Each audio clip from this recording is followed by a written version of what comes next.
bij het programma Gewest Friesland, waarin we reportages zijn. Er zat hij in Jettiets, wien van de nationale televisie, in het programma Van Gewest tot Gewest. En daar jij Friesland en ik bij. En de meeste Friese reportages die maken toch Johan van der Zee.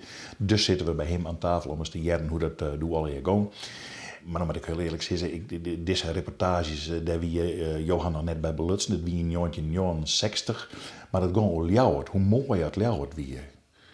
En het ging over de Bonifacius Tour. Ja, nee, daar wie ik wel bij belutsen. De tweede keer, ja. Nee, ja, de eerste keer,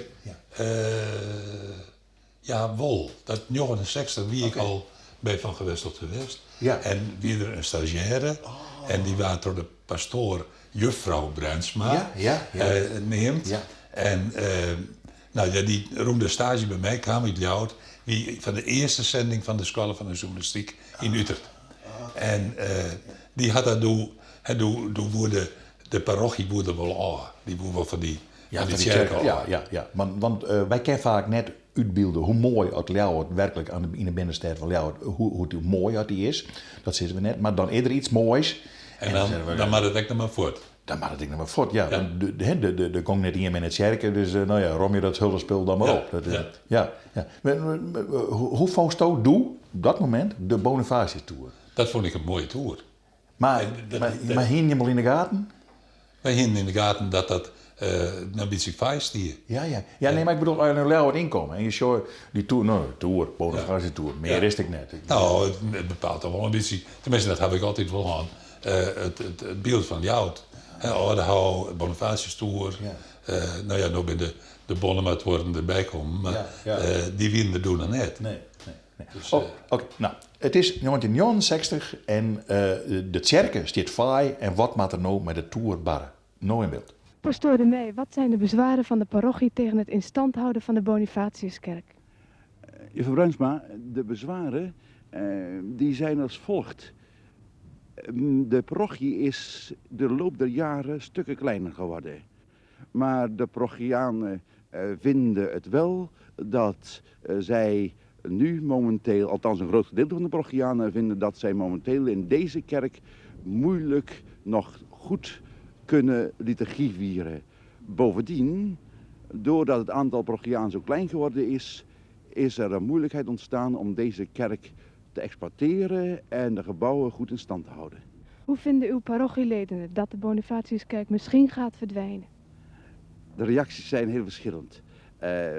Wij hadden inderdaad een storm van protesten verwacht, maar op de eerste plaats is de parochieraad hierover ingelicht en geconsulteerd. En de parochieraad, die dus in alle grote zaken van de parochie, de geestelijke, de parochiepriesters en het kerkbestuur adviseert, die stond unaniem achter dit plan. Er bestaan ook plannen om hierbij een supermarkt aan te leggen.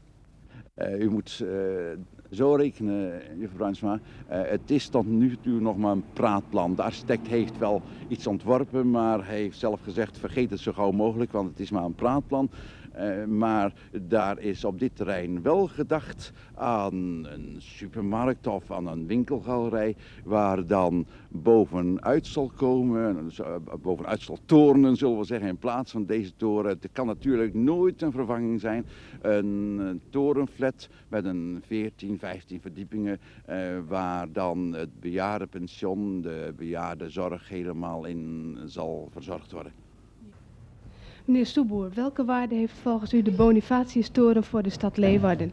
Nou, dat is een heel belangrijk punt wat u nu aansnijdt. Wij mogen niet uit het oog verliezen dat vooral de toren, de Bonifatiustoren, die hoort bij de stad. Die kun je gewoon niet wegdenken. Ik zou haast willen zeggen, dat is ook een hok zonder kippen. Hè? Dat is ook onmogelijk. Dit is namelijk een heel belangrijk project hier in de stad voor de toeristen. Dat merken we iedere keer weer voor de buitenlandse toeristen, de Nederlandse excursie die we verzorgen, dat men bijzonder op prijs stelt om deze toren te bezichtigen. Als u zo op het punt komt van de Tweebaksmarkt richting Tuinen, heeft u een prachtig gezicht erop en hetzelfde heeft u ook zo over de Voorstreek. Ik kan me niet voorstellen, deze plannen zijn er nu een keer, het is een praatplan geweest natuurlijk, dat deze toren uit Leeuwarden verwijderd moet worden, maar ik zou beslist erop tegen zijn. U ziet er geloof ik wel wat in om een actie onder de bevolking te houden om deze toren in stand te houden. Wat denkt u van zo'n actie? Zou die slagen volgens u? Ik denk het wel. Het wordt natuurlijk vooral een financieel project.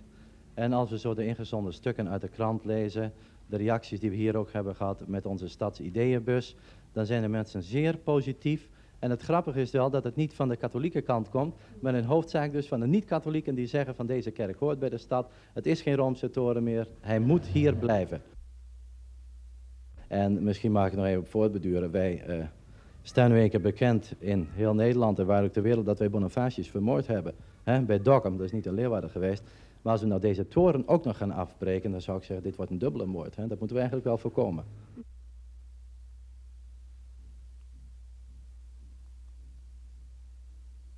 Aangemoedigd door de publieke opinie ontwikkelde het raadslid de heer Schoenveld een plan. Ik zou die kerk graag opgenomen willen zien in een cultureel centrum. Ja. Dat is een persoonlijke mening, dat zeg ik u er wel even bij, maar ik denk hierbij bijvoorbeeld aan het houden van een Matthäus Passion, aan het houden van tentoonstellingen, van schilderijen enzovoort. Er zijn diverse bestemmingen voor te vinden. Meneer Schoenveld, als de kerk afgebroken zou worden, dan zou de gemeenteraad een slopersvergunning moeten geven. Denkt u dat dat erin zit? Gezien de geluiden die ik tijdens de tweede dag van de begrotingsbehandeling uit de raad gehoord heb, geloof ik niet dat de mogelijkheid aanwezig is dat die slopersvergunning zal worden afgegeven.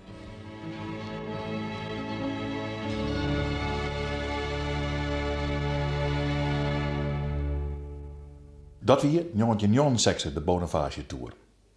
En dan gebeurt er wat in begin januari 1976, had het mij net mist. Ja. En dan waait het een keer hut. Ja, en dat het doe-hut waaide, doe gewoon de meest vreselijke dingen gebeuren. Nou, stel me even, je hebt zo direct de Bonifatius Tour omvallen. Ja. Ja. Hoe bist je aan het film gekomen? Dat had Jan van der Hoek, die weer voorjochter in Ljouwert, die had dat filmen. Okay.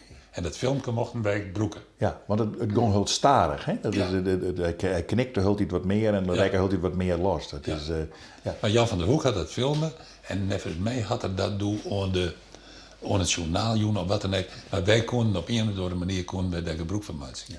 Dat wie dan in je letter om te litten van wat mij nou verder met die tour. Ja. En toen kwam ik nog een tekening in dat Kuiper echt een versie maken hier zonder tour. Ja. En toen ik nog zei van, nou dan kind ik toch wel zonder. Nou dat kon je dan net. Nee, het weer leuk. Dat is, ja. Nou, laten we eerst maar even naar die reportage zijn uit jongetje 70 uur hoe het verder moest met de Bonifatius Tour.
Weer een.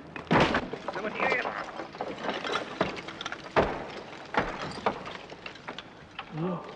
Ja, kom maar, trek maar even door. Nooit verder. Hij gaat kapot trouwens hoor. De Bonifatiustoren in puin.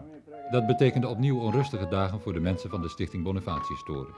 In 1974 hadden ze de kerk van het parochiebestuur overgenomen om hem zo te bewaren.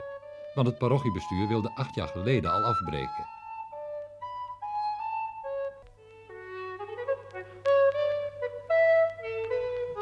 Nadat de toren was neergestort, begon de Leeuwarder Frits Spies hem voor zichzelf weer op te bouwen.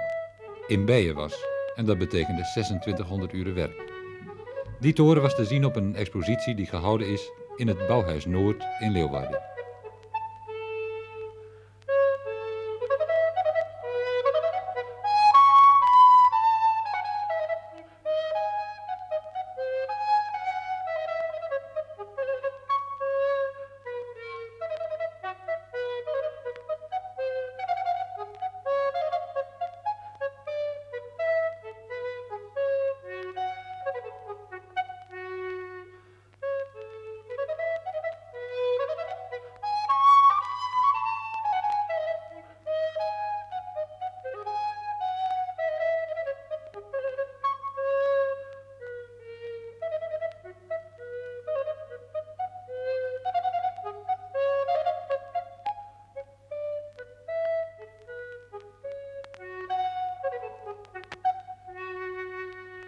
Toen die storm die spits eraf blies, toen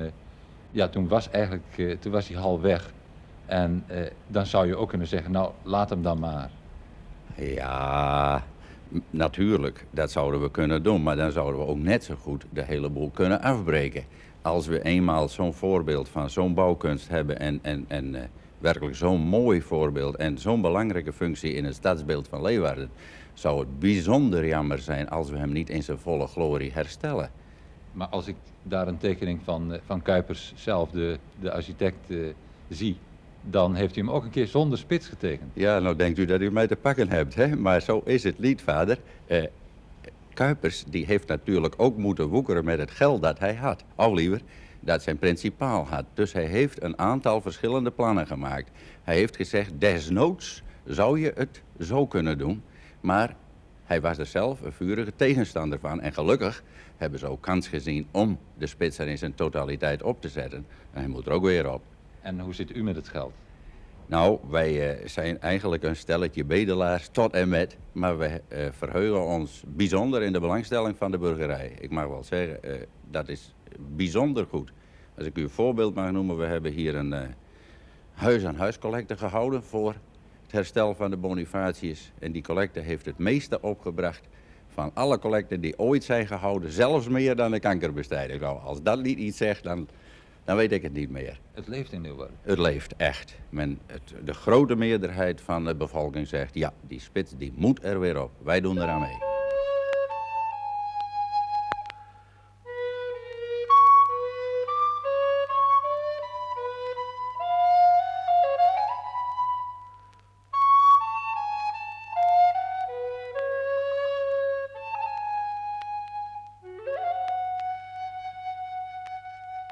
Het weer duidelijk dat er de wens kwam van de bevolking, ik van jou wordt van de Bonifatius-toer moet weer opgebouwd worden. Ja, het is een kleerkant. Het is kleerkant. Ja.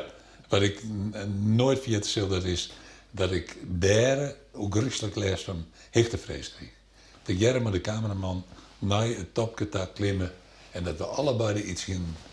Wij doren net meer. Nee, want je hebt er een vallens, jongen. Dat is, Ja, nou ja, we gingen allebei kregen ook rustig les van hechtevrees. Ja. En toen had de uitvinder, die had dus naar onder een praat. Ja. Dus dat is ik nooit vergeten. Nee. Jantje 80 is het de kleerkamer. Bist er toe ik geweest? Ja, ik had er nog wel een paar keer geweest. Ja. Maar daar heb ik niks van foam nog. Maar dat maakt er echt nog weer. Dat komen we misschien ik nog zien. Nou, dan is het misschien digitaliseerd en zo we dat dan ik nog. Ik ging weer naar een reportage die sto zelf net maken hast. En dat was een jongetje 80 en dan gingen we pingo's. Daar wie ik een stagiaire. Ja. En daar wie ik echt wel bij. Ja. Dus ik ga mij West en nou prachtig die man, maar een hele lange stok. Dat wordt naar pingo's. Wat ben je vredesnaam? Pingo's. Ja. Nou, dat is dus uitlijn. Ja. En daar kon je zelfs, had je een stukje modder in de moedernaam of een stukje spul, dan kon je proeven dat je sprake weer van een pingo. Ja. Zo naar de prachtige beelden, jongetje 80 over de pingo's.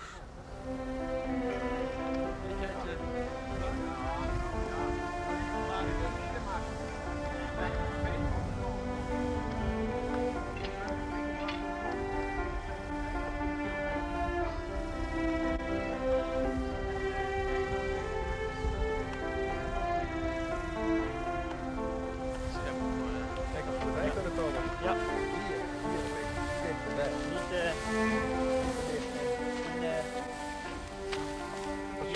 gaten. Oh, je hebt wat diep, hoor. Ja. Je moet oppassen voor die gaten, hè? Ja. Je hebt het zomaar over je laars heen. Ja, dat gaat er weer te laten in je voelen. Ja, even voelen. Maar, nou, hier gaat het heel erg goed.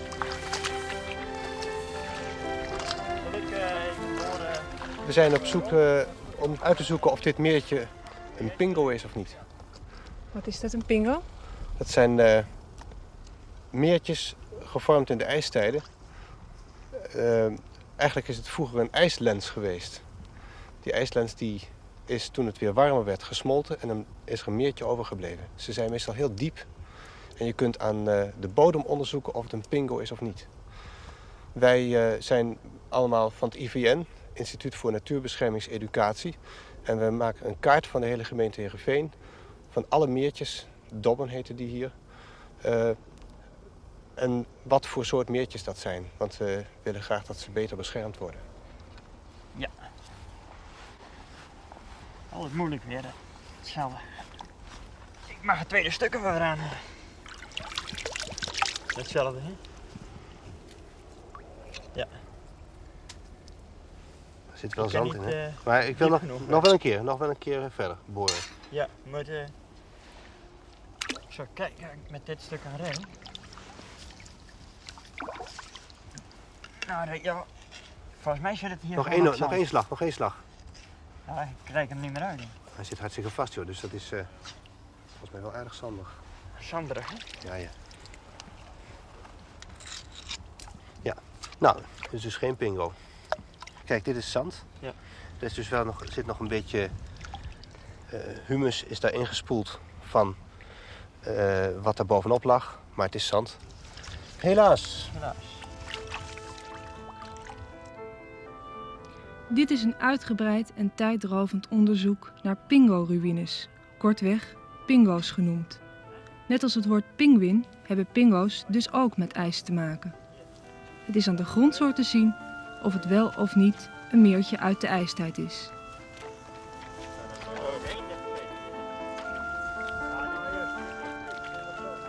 De verrassing wat je vindt is groot en je ontdekt steeds weer nieuwe dingen. En de spanning dat je iets in je handen houdt wat 20.000 jaar oud is, dat is natuurlijk ook heel erg leuk. Maar voor het gezicht maakt het natuurlijk niet uit of het een gewoon meertje is of een pingo. Nee, er zit zelfs een gevaar in dat als wij die kaart klaar hebben, dat de gemeente zegt, oh, dat is geen pingo. Die kunnen we rustig dichtschuiven.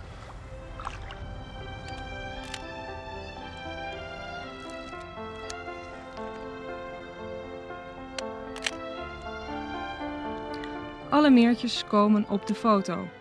Ook willen de onderzoekers weten hoe het met de zuurgraad en de vervuiling van het water staat.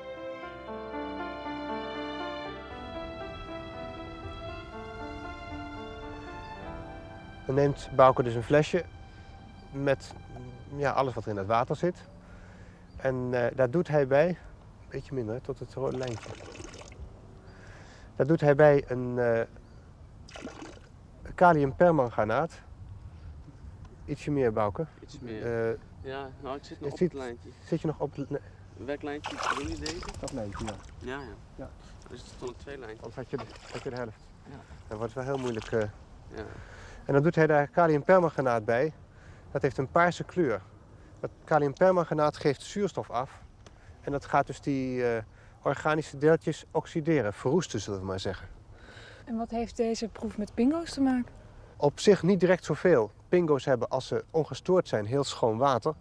Maar de meeste liggen in cultuurland en zijn dus erg vervuild door mest en zo. Maar we willen meteen dus een kleine kwalificatie erbij doen voor de gemeente. Welke meertjes nog schoon water hebben en welke niet.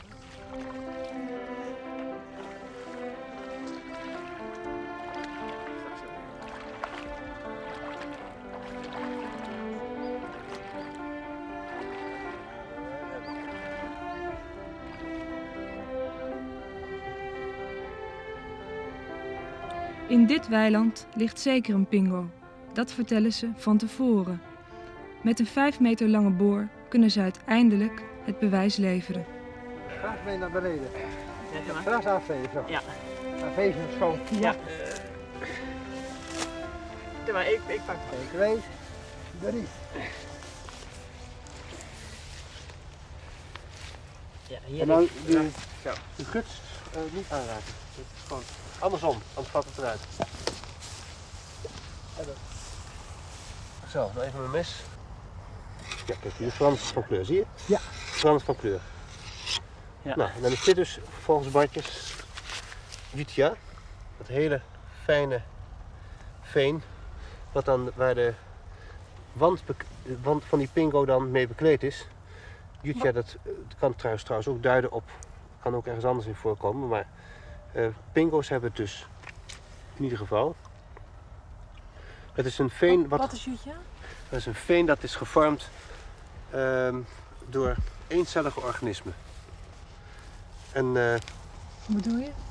toen de pingo, de ijslens dus smolt en een meertje werd, raakte dat eerst begroeid met eencellige organismen. En die vind je dus onderin, langs de rand. En later is dat met allerlei andere soorten veen opgevuld. Die vind je dus bovenin. En als je dit vindt, zou het een aanwijzing kunnen zijn dat het een pingo is, maar dan moet je nog op meer plaatsen boren om dat zeker te weten. Dit is het dan. Een verdroogd stukje weiland. Is dat nou al die moeite waard? Op bepaalde plekken in de grond is door een toevallige samenloop van omstandigheden een ijslens geweest. En de restanten daarvan zijn dus die meertjes nu. En ja, ik vind dat als een soort bijzonderheid in het landschap, dat we daar zuinig op moeten zijn. Bovendien, als er water in staat, is het prachtig als je door het weiland loopt en je ziet van die meertjes. Dat is prachtig. En dat is ook de reden waarom we hier mee bezig zijn. We houden hiervan. We vinden het mooi.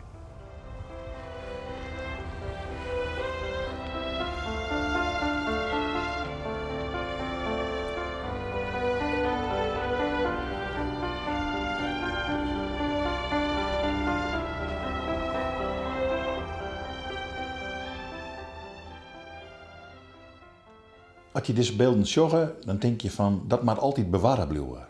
Ja. Dat wordt nou ook bewaren in beeld en geluid. En wij hebben het nou ook binnen bij Omroep Friesland. Maar hij dat toe in je mee realiseert, doet je met die zondag maken?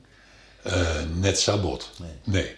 Het weer meer, een van de meesten, Rolf Tienstra, die hierin voorkomt, die een leraar aan de middelbare school in Heerenveen, die koe ik.